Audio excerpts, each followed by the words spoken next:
Hi, it's Thursday, February 18th, and I'm Mark Friedman, just an American citizen. Love our country. People are starting to talk a little bit more. I think the heat's starting to come down a bit if we ignore some of the other stuff going off on the sides, and people are starting to come together a little bit at a time. There's not going to be a big change right away, but it's making me a little happier, right? So what's wrong with that? That's how I look at it. So I look, no notes, no sense, and please subscribe and share us. I look outside today, we have ice everywhere, and what do I think of? The Texas power outage.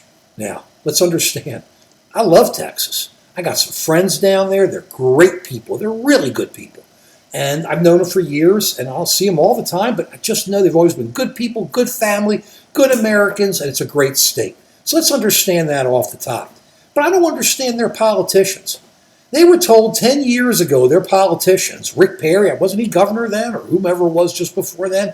Hey, you had a big freeze then. And they said, winterize, get everything ready. You know, you got climate change going on. Everybody sees the climate change. There's nothing to hide from it. Climate change, it's just changing. So here we are now 10 years later, and the federal government has said to Texas, look, winterize, get everything ready, right?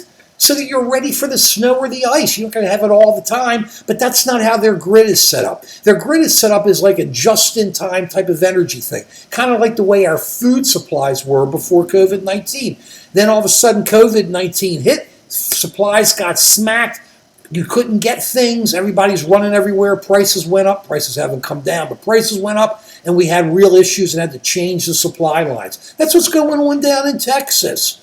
You just got wiped. You've got no additional energy coming in from the east or the west. So all you can do is raise prices locally to try to get this stuff. And then you get your governor getting on there, and Perry, your prior governor, blaming everything, blaming alternative energy, blaming this, blaming that, instead of just looking at themselves in a mirror and saying, we blew it.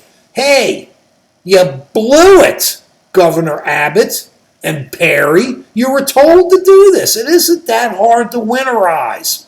Because when you see what happens when you don't, you have things blowing up, the pipes blowing up, and ice everywhere, you deal with it. You deal with it. Instead of blaming everybody and saying we have lower taxes, try to take care of your people. Look at them and say, I made a mistake. Gosh, that's hard to do, isn't it, Governor Abbott and former Governor Perry? That's what you guys should be doing, and you should be now focusing on trying to make sure that after this is over, because it's going to be pretty messy, that people have maybe tax breaks or something to be able to winterize their homes, and you start winterizing your energy output.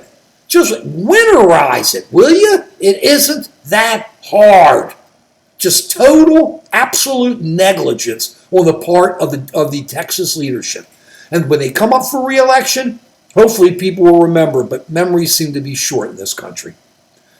Hope you guys can get warm soon. Peace.